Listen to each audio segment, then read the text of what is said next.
एक आदमी बहुत दुखी रहता था। वह परमात्मा से रोज शिकायत करता था, हे प्रभु, मैंने आपका क्या बिगाड़ा है? इतना दुख तूने मुझे क्यों दिया है? सारी दुनिया सुखी दिखाई देती है, एक मुझे छोड़कर। अगर मुझे कभी कोई दुखी इंसान भी मिलता है तो वह भी इतना दुखी नहीं होता जितना ज्यादा मैं दुखी हूँ। आखिर मैंने तेरे साथ ऐसा क्या गलत किया है जो तूने इतना दुख मुझे दिया है? एक रात उसने सपना देखा।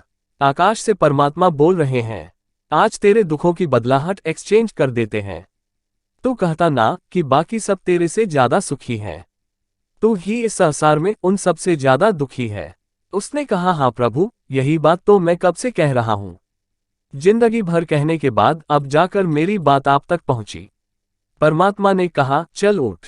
एक बड़े भवन की ओर सारा शहर जा रहा है। सब लोग अपने अपने कंधों पर गठरियां लिए हुए हैं। सबसे कहा गया है कि अपने अपने दुख, अपने अपने सुख गठरी में बांध कर ले आओ। ये भी अपने सुख और दुख जल्दी से बांधकर पहुंच गया। आज बदलने का मौका मिला है।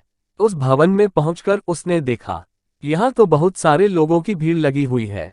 सब लोग अपनी अपनी गठरी लेकर आए हैं। फिर उन सब लोगों को आज्ञा दी गई, सब लोग अपनी अपनी गठरियों को खूंटी पर टांग दें। गठरियां टांग दी गई। फिर आज्ञा हुई कि अब जिसको भी जिसकी गठरी चाहिए वह बदल सकता है। बड़ी भगदड़ मच गई। यह आदमी भी भागा, लेकिन आप ये जानकर चकित होंगे कि सब लोगों ने अपनी अपनी गठरी ही वापस ले ली। उस आदमी ने भी अपनी ही गठरी वापस चुनी। तभी आकाश में खिलखिलाहट होने लगी। परमात्मा ने उस व्यक्ति से कहा, क्यों तूने अपनी ही गठरी को वापस चुना? तू ही तो बदलना चाहता था अपने दुखों को किसी और के साथ। तब उसने कहा, जब मैंने दूसरों की गठरी देखी तो अपनी ही गठरी मुझे छोटी मालूम पड़ी। सभी के दुखों की गठरियां मुझसे ज्यादा बड़ी थी। फिर मैं अपने दुख से कम परिचित तो हूँ, जानता तो हूँ, दूसरों के दुखों के बारे में तो मुझे कुछ पता भी नहीं। इस बुढ़ापे में मैं किसी और का दुख लेकर कहीं बड़ी मुसीबत में ना पड़ जाऊं।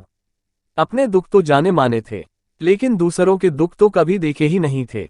ये कहानी हमारी जिंदगी से जुड़ती है, हमें शिक्षा देती है। हमेशा हम ये देखते रहते हैं हमें क्या नहीं मिला है जो दूसरे लोगों को मिला है, लेकिन कभी यह नहीं देखते कि हमको जो मिला है वह दूसरे कितनों को मिला है। हम तो छोटे दुखों से भी हार जाते हैं। ऐसे भी दुनिया में लाखों करोड़ों लोग हैं जो हम जैसी जिंदगी पाने के लिए तरसते रहते हैं। जो मुझे नहीं मिला है उसकी शिकायतें छोड़कर जो हमें मिला है उसके लिए धन्यवाद देना शुरू कर दें, तब हमारी जिंदगी भी खुशियों से भर जाएगी।